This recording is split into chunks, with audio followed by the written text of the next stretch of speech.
आयज सकाळी सुर्ला फेरी लागसार एका मनशाची कूड उफेतना दिश्टी पडटकीर बरोच बोवाळ जालो. बेगोबेग थळाव्यांनी उजो पालोवपी दळाक कळीत केले. दिवचलचे उजो पालोवपी दळ घडणूक थळार पावले आनी कूड उदकांतल्यान भायर काडली. कूड भायर काडटाच कुडीची वळख पटली.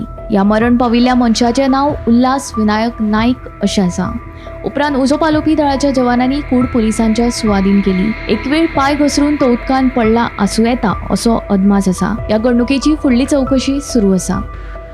डेड बॉडी लोडिंग होता तेन्ना आमी मग गेली आमचे कोणाक केला हांव गेले ती वस्तू जाल्यार लोकल आसले आनी ती डेड बॉडीची सायडीक ती आमी काडून काडली आनी आमकां मातशें वेट करचें पडलें की पोलीस पावल आसले आनी लोकल आसले पूण ते केसून सगळे आमी म्हटलें की कन्सर्न पर्सन सरपंच जावं कोणी ताका आपयला पण आमी पण येवलो पूण पोलीस आयले आनी तांकां अरेस्ट केला.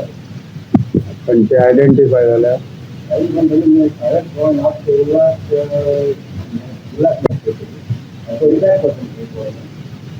दिवचल तालुक्यातल्या सुर्ला वाठारात फेरी पॉइंटा कडेन न्हंयेत एक मृतदेह उफेता अशी माहिती मेळटकीच दिवचलच्या उजो पालोवपी दळाचे leading firefighter Mahesh Naik हांच्या नेतृत्वाखाला दळाच्या जवानांनी घडणूक थळार धांव मारली.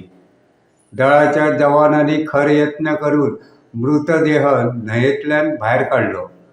तो मेरेन दिवचल पुलिशेची टीम घडणूक थळार पाविल्ली. उजो पालोवपी दळाच्या जवानांनी हो मृतदेह पुलिशेच्या सुवादीन करतकीच पुलिशेन पंचनामो करून उपरांत पोस्टमॉर्टमा खातीर हो मृतदेह बांबोळेच्या GMCत धाडलो. मेळिल्ले म्हायती प्रमाण जो मृतदेह मेळ्ळा तो तिशान कोठंबी वाठारांतल्या उल्हास विनायक नायक हाचो आशिल्ल्याचें कळटा. तो तोल वचून घडये न्हंयेत पडला आसूं येता असो एक प्राथमीक अदमास आसा. हे विशीं दिवचल पुलीस फुडलो तपास करता. गोमंतक TV खातीर हांव रिपोर्टर तुकाराम सावंत.